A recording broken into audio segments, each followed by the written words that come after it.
Iraq economic news and points to ponder Thursday afternoon, the 2nd of January 25. Listen to the full version on the official dinarreport.com website and become our supporter on Patreon. Is the Ministry of Finance hiding the facts? A specialist reveals the main reason for the lack of cash liquidity. Economy, localities, yesterday, 23/29, Baghdad today. Baghdad Economic Affairs researcher Haider al-Sheikh revealed today. Wednesday, January 1, 2025. The direct reason behind the lack of cash liquidity at the Central Bank of Iraq. The Sheikh told Baghdad today, the central bank lacks cash liquidity due to the citizens' lack of confidence in the banking system.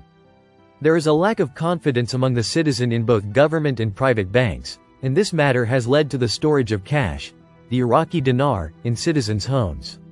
He stated, the cash stored with citizens exceeds 15 trillion dinars, and the government and the central bank must address inflation in economic policies by providing banking facilities to citizens in a real and more serious manner. The researcher in economic affairs added, the currency circulating among banks, merchants, and in the market as well, amounts to approximately 85 trillion dinars. On Sunday, December 2024, the Ministry of Finance denied that there was a shortage of liquidity to finance employees' salaries for the current month, stressing its commitment to financing salaries. The ministry stressed in a statement received by Baghdad today that it is fully committed to the process of financing employee salaries, as the accounting department has funded the salary dues for ministries, governorates, and unrelated entities for the current month of December according to the schedules specified for each of them. And it is continuing its efforts to ensure the continuity of disbursing financial dues without any delay or interruption. Hassan al-Daghari, developing the Iraqi financial sector is an urgent need. December 31, 2024 last updated. December 31, 2024 Independent, financial affairs expert Hassan Ali al-Daghari described Iraq's need for an advanced financial sector as necessary and inevitable in light of the continuing need to develop the reality of the national economy.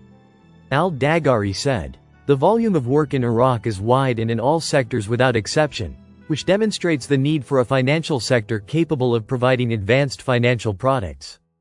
He pointed out the importance of there being harmony between the Central Bank of Iraq and the private banking system, including banks that have proven their existence and have not been subjected to the sanctions imposed by the U.S. Federal Reserve. He pointed out that the private financial sector is moving to prove its presence and qualitative presence within the workspace. And this requires the support of the Central Bank of Iraq. An economist praises the Asikoda automation system, a step towards achieving important resources. January 1, 1233 Information, Baghdad. Economic expert Nabil al-Ali confirmed, on Wednesday, that the government announced that it would start, from the 1st of this year, completing the infrastructure to connect all border crossings by starting to use the Asikoda automation system, which will contribute to achieving important financial resources for the public treasury.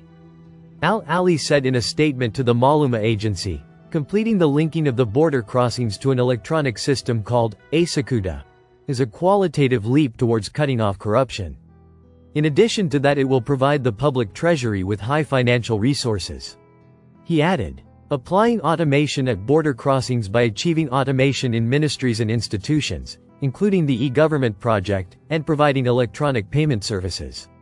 He pointed out that implementing it will contribute to enhancing transparency and accountability, simplifying procedures, facilitating services, and reducing bureaucratic obstacles, in addition to establishing good governance and combating corruption. Ended, 25 ad. Strong demand lifts gold prices to two-week high. Gold bullion. Reuters Arabic and International Economy News. Follow-up gold prices hit a two-week high on Thursday, supported by safe haven buying and a decline in U.S. Treasury yields, with focus on U.S. interest rate expectations ahead of President-elect Donald Trump's proposed trade tariffs. Spot gold rose 1% to $2,649.73 an ounce by 14:46 Greenwich Mean Time, its highest since December 18. U.S. gold futures rose 0.8% to $2,663.20 an ounce. Benchmark 10-year U.S. Treasury yields fell, boosting investor appetite for the non-yielding metal.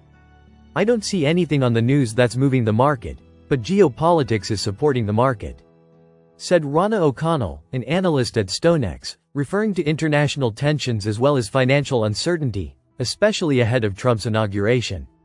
Lower interest rates make gold more attractive as a hedge against economic and geopolitical risks.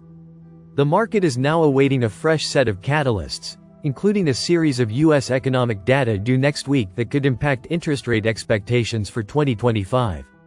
Gold hit several record highs in 2024, rising 27%, its biggest annual gain since 2010, amid interest rate cuts by the U.S. Federal Reserve, aggressive buying by central banks and rising geopolitical tensions.